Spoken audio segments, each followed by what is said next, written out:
Even if there were evidence of any blood clots, Germany's medical experts say it's the virus that poses the threat, not the vaccine. German health officials believe there have been 7 cases of blood clots after 1.7 million AstraZeneca vaccinations. It's roughly about 1 in every 250,000. It is lower than what you would expect to occur naturally. As for the risk from coronavirus, that's like far, far higher. It's killed 1 in every 1,000 Germans. Dr. Peter Openshaw says the decision to halt the vaccines could be a disaster. He's the professor of medicine at the Imperial College in London, and the doctor is with me now. OK, so the phrase that everybody uses is abundance of caution. Abundance of caution. Everybody says we're going to suspend it. But is this abundance of caution really a denial of responsibility in that the bigger risk is from COVID? I think it's an abundance of caution when you're asked a very specific question to consider just whether you want to suspend the use of this vaccine at this particular moment.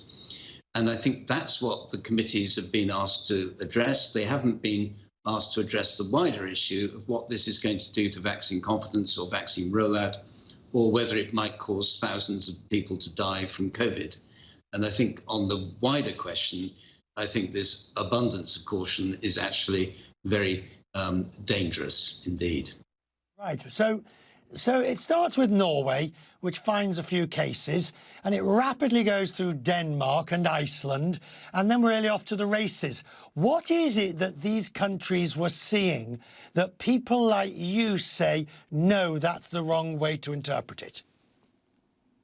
Well, I think they are looking at these very rare cases. It's not just ordinary blood clots that we're familiar with, the sort of clots you get in the leg, which sometimes cause blood clots in the lung, although those are much more frequent in people with COVID, let's remember. This is a very specific type of clot that forms in the veins that drain your brain. So these are cerebral venous clots. And these are well documented. They are known to happen. It's one of the things that can present as stroke. It's sometimes quite hard to diagnose. The fact that there's been a little cluster of these is the sort of thing that does happen during vaccine rollout. It's not really unexpected. And the rate at which this has happened doesn't seem to be any higher. I mean, I would make a suggestion that it could even be that these people have been vaccinated, they then, for various reasons, caught COVID. We know that actually being vaccinated puts you at greater risk of COVID, perhaps because you lose your caution or because it's the first time you've been out to go to the vaccine centre. And it could be that actually these events are related to actually having caught COVID, for all we know. I think these need to be looked into very carefully, and we mustn't actually take rapid action that may damage the vaccine rollout, which is so dangerous. Let's talk about that. I mean, the vaccine rollout, in large parts of Europe, there was a level of scepticism. We see it here where I am in the United States as well. But particularly in Europe, there's a large part of lack of trust and a scepticism. Now, let's take France, for instance. First of all, the population there is told by the president that the vaccine, AstraZeneca, isn't very good for over 65s.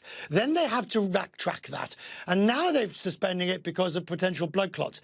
I mean, you're right in a sense that it would take when they finally turn around and say you can have the vaccine, what would you think is going to be the reaction? Yes, you can quite understand how the population could build up a considerable amount of scepticism because of the way in which this has been handled.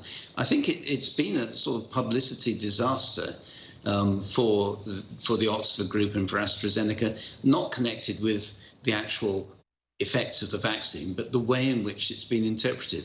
I mean, you have to remember that the story about the over 65s really arose because they started very carefully vaccinating the younger people, and then when it showed that it was safe and effective, they started vaccinating older people. But by that time, there was very little COVID around in the UK, so there was very little signal to judge whether it was effective, except that the vaccine was equally effective in terms of generating antibodies. So I think there was a misunderstanding about the data which led to that initial caution about the over 65s.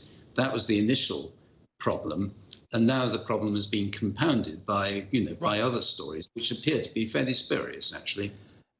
before we finish, I'd like you to file this under take advantage of the fact we've got the expert with us. So this time last year, I had COVID. It wasn't particularly bad. I had antibodies. The antibodies have dwindled and are no longer showing. Not due to have the vaccine for a few more weeks. Can I get COVID again? Is there a risk and a likelihood that people get, a realistic risk and likelihood that people get COVID twice? Yes, it does happen. It happens quite rarely, but we've been very interested in when this happens as immunologists. I mean, it's important to remember that the first thing the virus does when it gets into your immune system is it turns it off. The virus is not a passive partner in this engagement. It actually tunes down the immune system in order to allow itself to establish infection. Vaccines don't do that. The vaccines just perk up the immune system rather than tuning it down.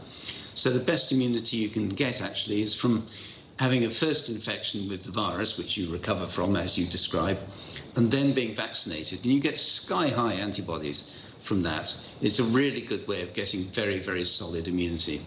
And I think immunity which probably will be quite effective against variants as well. Professor, it's always good to have you. Thank you, sir. I appreciate your time. Thank you very much indeed.